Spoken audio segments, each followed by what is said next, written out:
When your own daughter looks at you like you're a stranger, it cuts deeper than any knife. 15 years. That's how long I had stayed away, convinced I was protecting her by disappearing. But when I finally stood at her door, hoping for one embrace to make up for everything, she looked me dead in the eye and whispered, "Don't touch me. You don't know me." And she was right. I didn't. I had missed every birthday, every scraped knee, every time she needed someone to remind her she was loved. I had letters stacked in a box I never dared to send, photos I saved in secret, and a necklace I wore close to my heart since the day she was born. But none of it mattered when she turned away. I had come to make things right. Instead, I realized I might have waited too long. What followed was not a heartwarming reunion. It was a brutal, slow, and often humiliating journey of learning who my daughter had become without me. Along the way, I uncovered lies I never knew were told. Some by her mother, some I told myself. I didn't come to claim a title. I came because I couldn't live without at least trying. What she did in return? Well, let's just say you'll want to stay to the end. Because sometimes the smallest gesture, a whispered word, a saved letter, a single photograph, can change everything you thought was lost. Before we dive into this story of regret, truth, and the long road to redemption, make sure you stay with me. This isn't just about a broken family. It's about how even the sharpest pain might still find peace, if you're willing to walk through the fire to earn it. My name is George. I'm 60, retired from a long career in mechanical engineering, and for the last 15 years, I've lived alone in a modest one-story house tucked away in Oregon. Most people think retirement means fishing, gardening, or sleeping in. For me, it was silence. Loud, biting silence that came after years of unanswered letters and unopened memories. 3 years ago, my ex-wife passed away. Cancer, they told me. I wasn't invited to the funeral, didn't expect to be. We hadn't spoken since the divorce, and I hadn't seen my daughter, Lily, since she was 10. But something inside me shifted when I got the call from an old neighbor who still kept tabs on our old block. Maybe it was the finality of death. Maybe it was fear that Lily was next, or I was, and we'd leave things as they were, unfinished. Then I heard Lily was engaged. A friend of hers from high school posted about it online.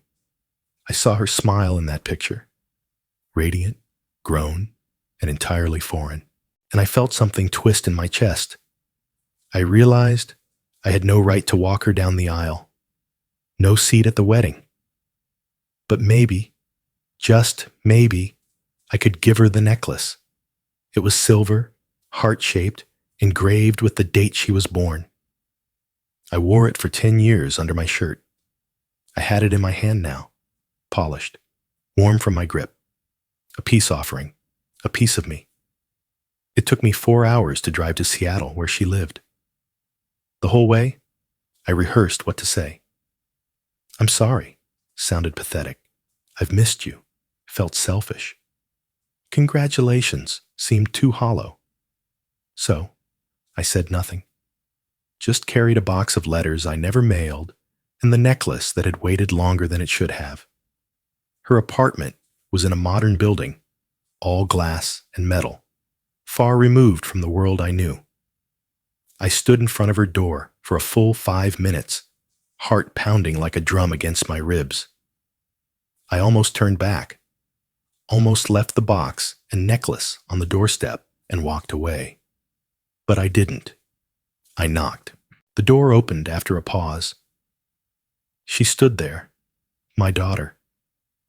Older, stronger, with the kind of confidence that comes from building walls too high to climb. Her hair was darker now, curled at the ends. Her eyes, still the same piercing gray, widened the slightest bit, then narrowed. I opened my mouth. Words wouldn't come. She blinked. Her arms didn't move. No joy, no tears. Only recognition so faint it hurt. I took a small step forward, reached out gently, hoping for a hug, a touch. Anything to say, I'm still your father? Don't touch me, she said, her voice clear but quiet, like ice breaking across a still lake. You don't know me. My hand froze midair. I don't know how long I stood there. Seconds? Minutes? She didn't wait. She closed the door. Not a slam. Just a firm click that echoed in my bones. I stood on the threshold, still holding the necklace and box. I didn't knock again. Couldn't. My knees felt soft. My fingers numb. As I turned to walk away, something caught my eye. A photo inside her apartment, framed and hung beside the door. I recognized her. Younger, maybe 16, standing between her mother and a man I'd never seen before. He had his arm around both of them. A family portrait. Smiling, whole. I stared at that picture far too long. Then I walked back to the car and sat behind the wheel for nearly an hour, not driving, not crying, just absorbing the weight of what 15 years of absence had built in her heart. I didn't expect a parade. I didn't need forgiveness in one breath. But I thought, naively, that blood would mean something. That she'd at least want to ask why. That she'd see I showed up. That I tried. But none of that mattered. I didn't know her, and maybe she didn't want to. As the sun began to dip below the skyline, casting golden bars through the windshield, I opened the glove compartment and placed the necklace inside. I closed the box of letters and slid it under the seat.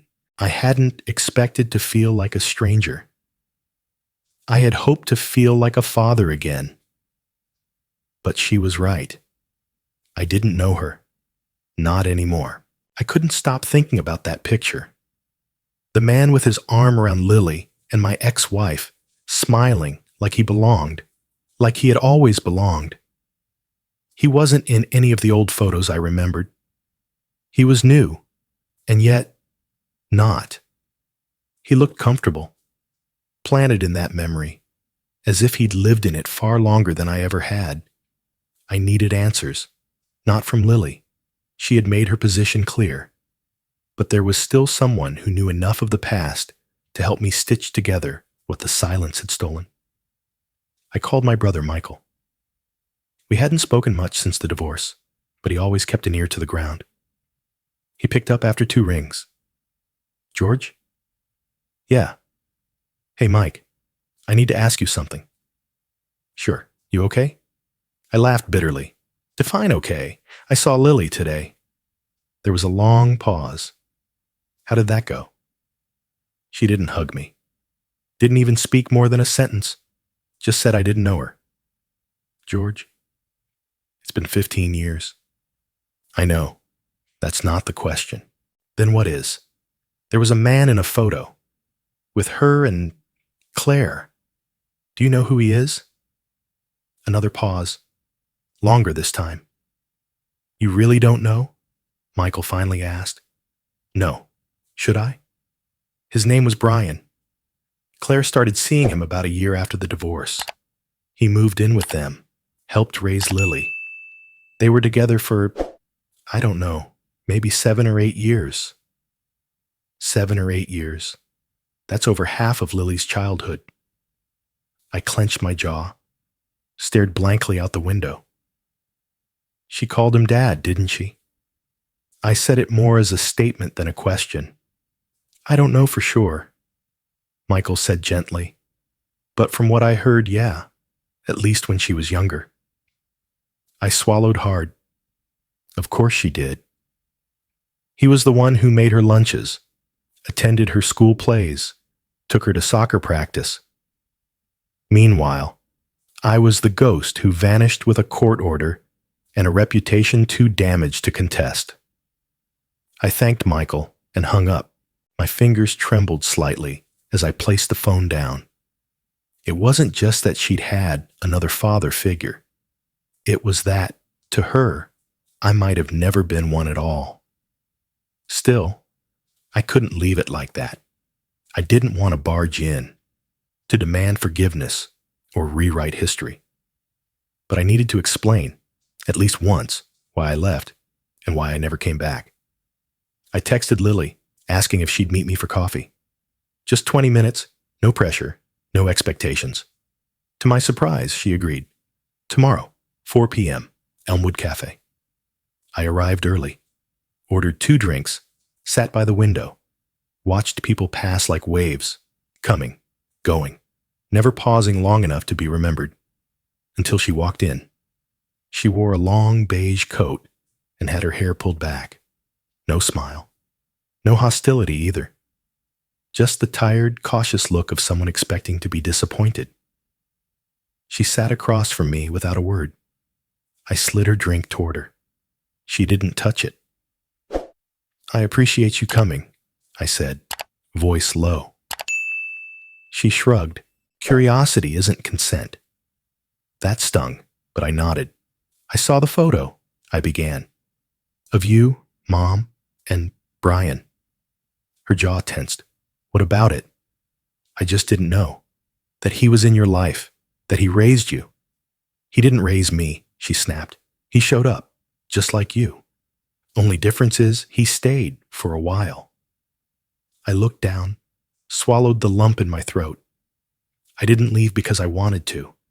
Claire filed a restraining order against me after the divorce, said I was violent. The court believed her. I wasn't allowed within 500 feet of either of you for 7 years. Lily froze. Her eyes narrowed. "You're blaming her now?" "No. I'm explaining why I didn't come back. Why I never answered your letters, if you even sent them." She didn't speak, just stared. "I wasn't violent, Lily," I continued, "but I was angry, loud, confused. Claire and we were toxic at the end, but I never laid a hand on her, never on you. That accusation." I shook my head. It broke me. She finally spoke, voice trembling. "Then why didn't you fight it? Why didn't you write to me anyway? Try harder?" "I did write," I said softly. "Hundreds of letters. They're in a box. I didn't send them because I thought they'd be intercepted.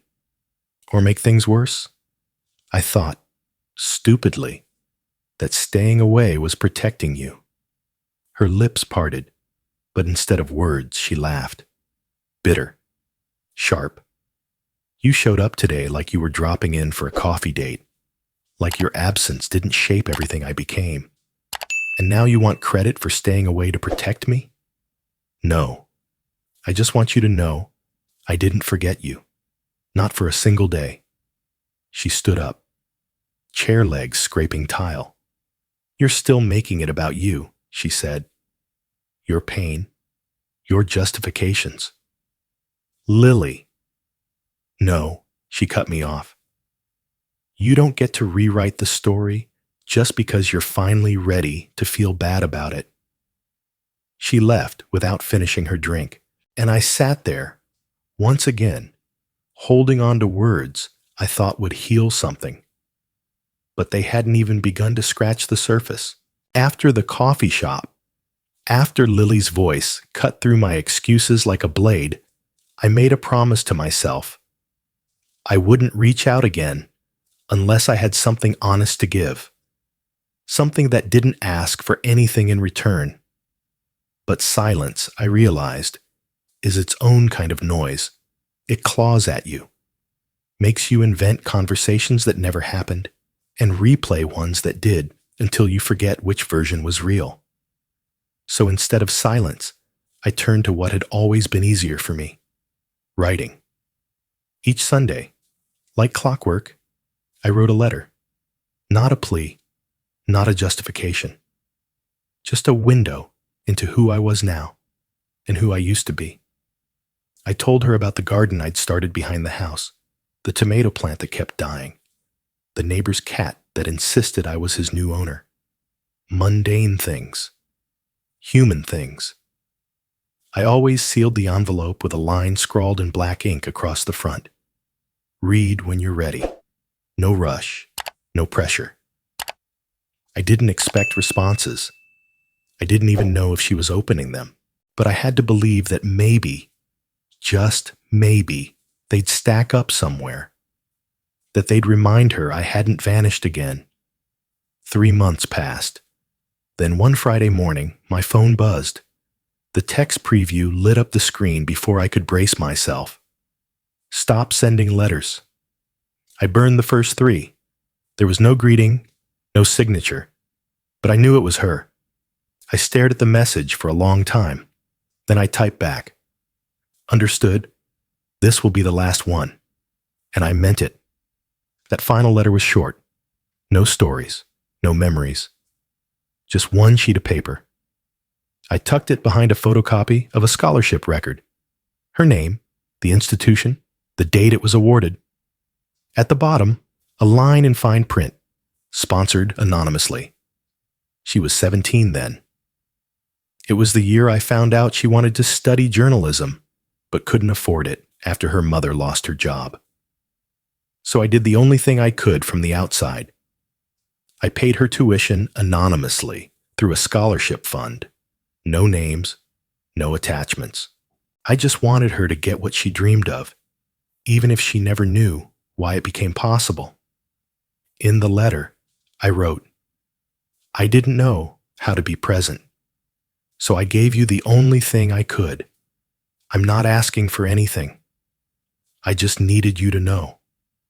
I sent it. Then I sat on the porch with my coffee and promised myself I wouldn't wait for an answer. A week passed, then 2, then 4. And then the unexpected happened. It was a Thursday evening, late summer, when my phone rang. Not a number I recognized. I almost didn't answer. Hello? Mr. Holloway? The voice was male, young, polite. Yes? This is Ethan. I'm Lily's fiancé. I stood up from the porch chair so quickly the coffee nearly spilled from my lap. Is she all right? She's fine, he said quickly. I'm calling because she found something. A box. Letters you sent to her mother. From 2010. My breath caught. I'm sorry, he continued. I know this is probably strange, but I read a few of them. She did too. She's not ready to talk. Not yet. But I wanted you to know she didn't burn that box. I sank back into the chair. I didn't know Claire kept them. She didn't. Lily found them in storage when she moved apartments. At first, she didn't want to open it. Then one night, she read every single one. There was a long pause. Why are you telling me this? I asked. Because she won't, Ethan said. She can't. Every time she talks about you, it's like she's torn between love and rage. She hates how much she still wants you to care. I never stopped caring, I said quietly. I know, he replied. She knows too. But she doesn't know what to do with that feeling. She says remembering you makes her feel like a child again. Vulnerable. And she spent her whole life building armor. I closed my eyes. I'm not asking for anything, I said again. I just want her to live free of that weight. If hating me helps her, I'll take it. There was a beat of silence. Then Ethan said, I don't think she hates you. I think she's terrified that forgiving you means admitting how much she missed you. That night, I didn't sleep. I sat at my desk and opened my own box. The one with the copies of every letter I'd sent, or almost sent, over the years. I reread one from 2008, where I told Claire I'd seen Lily's byline in a local paper and cried like a fool in my truck. I didn't know if she ever read it. Now, I knew Lily had. That didn't fix things. Didn't erase the gap between us or mend the time I'd let rot in silence. But it meant something had shifted. A thread had been tugged. And maybe, just maybe, one day it would lead us back to each other. The envelope was cream-colored, thick, and carried no return address. My name was written in careful script across the front. George Holloway, but there was no signature inside, just a single card. You are invited to the engagement celebration of Lily Holloway and Ethan Crawford. Saturday, 5 p.m., Elm Grove House. I turned the card over 3 times. No note, no handwriting, no indication that it had come from her. It could have been Ethan, could have been a mistake, but I knew better. This was her way. Not an apology, not forgiveness, just an open door, and I would walk through it, however uncertain. I wore a suit that hadn't seen daylight in years, polished my shoes with a sock, and wrapped the necklace back into its velvet pouch, though I didn't intend to give it, at least not unless the moment called for it. A gift without permission could be another wound. Elm Grove House was elegant, filled with warm light and delicate music. Laughter floated from the garden. I kept to the edges, nodding politely at strangers who didn't recognize me, who had no reason to. I was the forgotten father at the edge of the frame. Then I saw her. Lily stood near the fireplace, her back to me, engaged in conversation. She wore a blue dress, simple and stunning. Ethan stood nearby, his eyes catching mine briefly. He gave a subtle nod. I nodded back. Lily turned. She saw me. For a moment, her expression didn't change. No smile, no shock, just recognition. But she didn't turn away. She didn't leave. That was enough.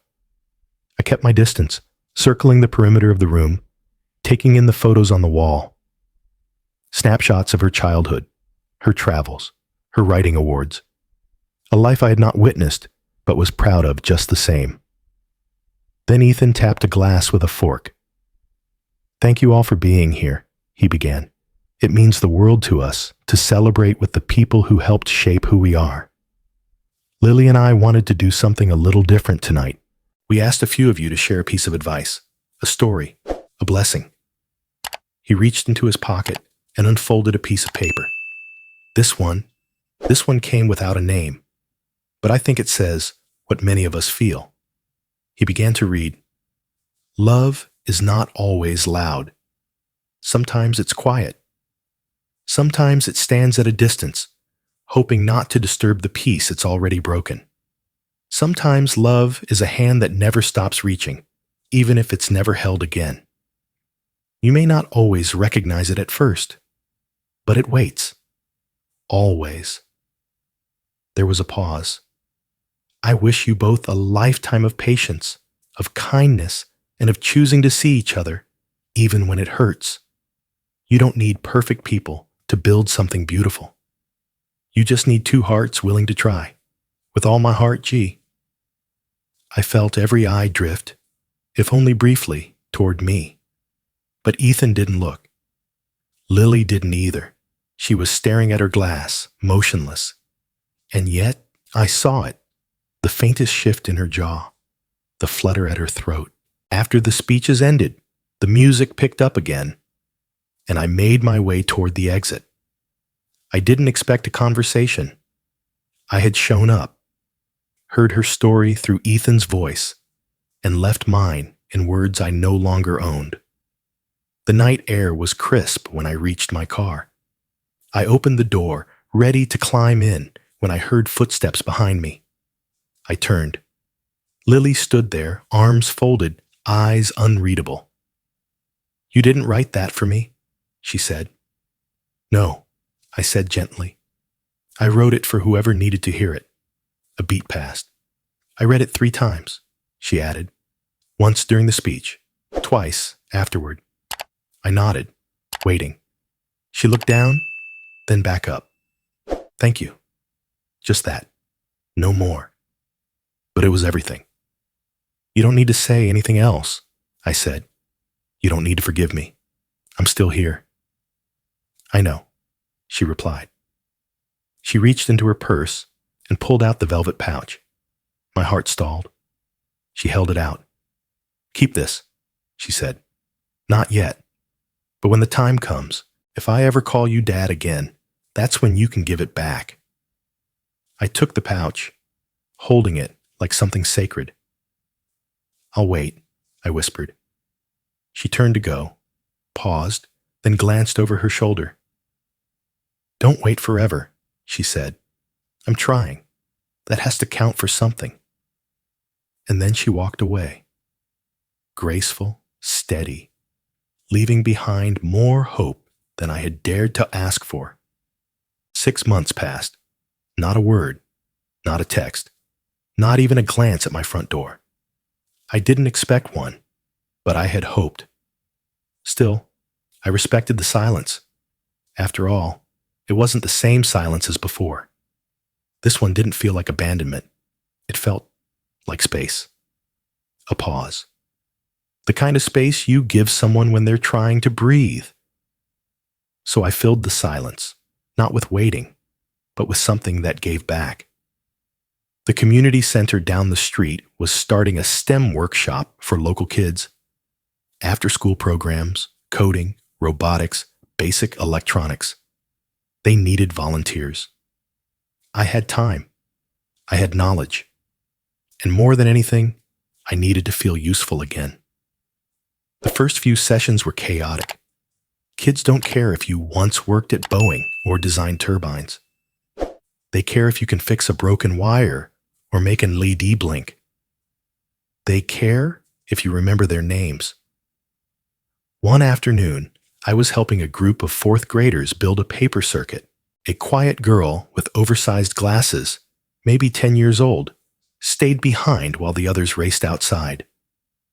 She looked up at me and asked, "Do you have kids?" The question struck harder than it should have. My hand paused mid-motion with the battery. "I do," I said carefully. "I have a daughter." "Does she come here?" the girl asked. "No," I said, smiling gently. "She's all grown up now. Smart, brave. A little too good at hiding her feelings, maybe. But she's amazing." The girl nodded solemnly, then turned back to her wires. It was the first time in years I said those words out loud, not as an apology, not as a hope, but as a truth. Lily existed in my life now, even if only as a sentence. I went home that night and passed by the velvet pouch still sitting on my dresser. I hadn't touched it since Lily gave it back. Sometimes I'd catch myself staring at it, wondering if the moment would ever come when I'd return it. Weeks slipped into months. I baked bread for the neighbors, learned to use FaceTime, though I never initiated a call, rebuilt the fence out back, filled the time, but not with waiting, with living. Then one night, just after midnight, my phone buzzed. Video call, Lily. I stared at the screen for 3 rings before I could force my thumb to press accept. The picture blinked on. Lily's face appeared, dimly lit by what looked like a night lamp. Her eyes were red, nose pink. She was crying. "Lily," I said quietly. She didn't speak right away, just looked at me, as if searching for something she didn't know how to name. "I found something," she whispered, her voice hoarse. I sat down slowly, gripping the edge of the kitchen table. She reached off screen and held up a small leather-bound notebook, aged, cracked along the spine. "It's Mom's journal," she said. "I didn't know she kept one. I found it in an old box of books."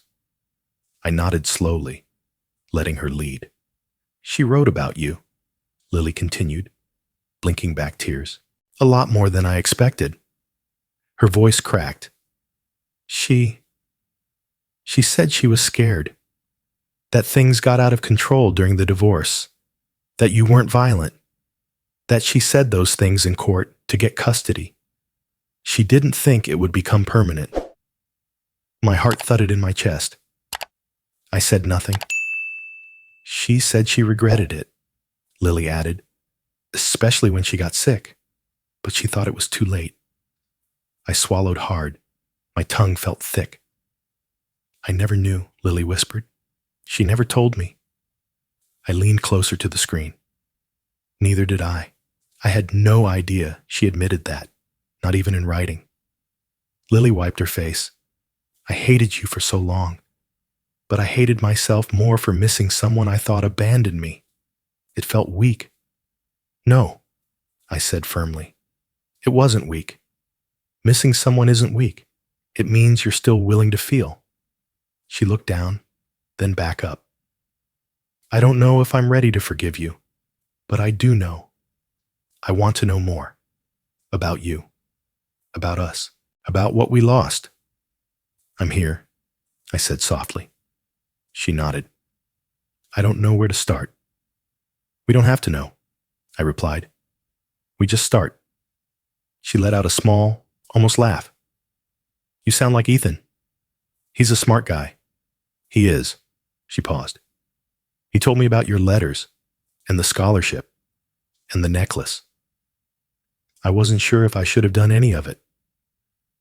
I'm glad you did, she said, her voice barely above a whisper, even if I couldn't accept it at the time.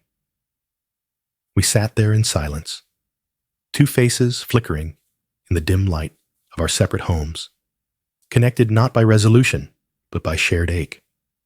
She leaned forward slightly. Do you still have it? The necklace? I reached off screen, pulled the velvet pouch gently into view. She smiled. A real one this time, though small. Good. We didn't end the call with promises. No declarations, no dramatic shifts. Just the kind of quiet that says, I see you now. And I'm not turning away. That night, I didn't sleep much, but I didn't need to. For the first time in a very long time, I didn't feel like a stranger in my own story. It started with a flyer. Father-daughter woodworking workshop, Saturday afternoon. No experience necessary. Lily texted me a picture of it. No message. Just the flyer. I stared at the image for a full minute before my fingers moved. Sounds great. I'll bring the Band-Aids. When we arrived, it was already buzzing with laughter, sawdust, and the comforting creak of hand tools at work. We were assigned a table near the back, a small project box labeled Birdhouse Kit waiting for us. We didn't talk much. Didn't need to. I held the frame while she nailed the roof. She read the instructions aloud, eyes narrowed with focus. At one point, our fingers brushed reaching for the same screwdriver. Neither of us flinched. There was no apology in that moment. No need. Just presence. Halfway through, a nail bent awkwardly under her hammer. She frowned. You try. I fixed it, handed her the tool back. Still got a few tricks. She smiled. You always that smug? Only when I'm pretending I know what I'm doing. The silence that followed was warm, easy, like water settling into a long empty glass. As we packed up, I reached into my pocket and pulled out the velvet pouch. Slowly, I placed it on the table beside her. She looked at it, then at me. You said, when the time comes, I murmured. I don't know if this is it, but it felt right. She didn't open it, didn't hand it back, just picked it up and slipped it into her coat pocket. That was enough. As we walked to the parking lot, Ethan was waiting, leaning against the car, arms crossed. How'd it go? He asked, grinning. I think I'm better at hammers than heart-to-hearts, I replied. Lily opened the passenger door, then turned slightly, her eyes on Ethan. He's not bad, she said, almost too casually. My dad. The word slipped out like breath, like something unpracticed but not foreign. Ethan's eyebrows shot up. But he said nothing, just smiled as if something sacred had passed between us. I didn't respond.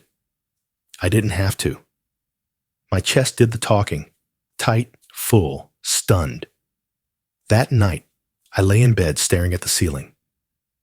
I replayed that moment again and again, holding it close. One word, one syllable, but it echoed like a symphony in a quiet cathedral. A year passed. Spring rolled around with a softness that only comes after long winters. The wedding was small, intimate, garden lights strung between trees, laughter under a pale blue sky, the scent of wildflowers in the breeze. When I arrived, Lily pulled me aside and handed me a small card. "Ethan thought you should speak," she said. "If you want." I looked at the card. Blank. "I don't need notes," I said. "Not for this." An hour later, as the ceremony gave way to speeches and toasts, I stood in front of the small crowd. Hands steady, heart steady enough. "I used to think fatherhood was a title," I began, "that it came with certain privileges. Presents at graduations, a seat at the wedding, the right to say I was there. But I wasn't there. Not when she fell. Not when she soared. And for a long time, I thought that meant I didn't have a place in her life." I paused, scanning the faces, resting on hers. "But what I've learned," I continued, "is that love isn't a prize you're handed. It's something you earn with every quiet effort, every humble step forward. I didn't raise Lily. I missed years I can never reclaim. But today, I get to stand here, not because I'm her father by blood, but because I was allowed to become something even more rare, someone worth getting to know again." Lily's eyes shimmered. Her lips pressed tight, trying not to break. "I'm proud of the woman she's become, not because she forgave me, but because she didn't need to in order to grow into someone this strong, this kind, this honest." I raised my glass. "To beginnings, not from scratch, but from where we are, right here, right now." Applause followed. But what mattered most came after, in the quiet. Lily approached as I stepped down. She didn't say anything, just wrapped her arms around me, the first time, and the only one. She didn't cry, neither did I. But it shook something loose in both of us, a final thread between then and now. Later that evening, as I prepared to leave, I found a small package on the passenger seat of my car. No name, just a note. For the things that lasted. Inside was an album, hand-bound, titled in gold leaf, "Letters I Didn't Burn." I flipped through the pages. Every letter I'd written, every postcard, every sentence I thought had vanished into void. She'd kept them, all of them.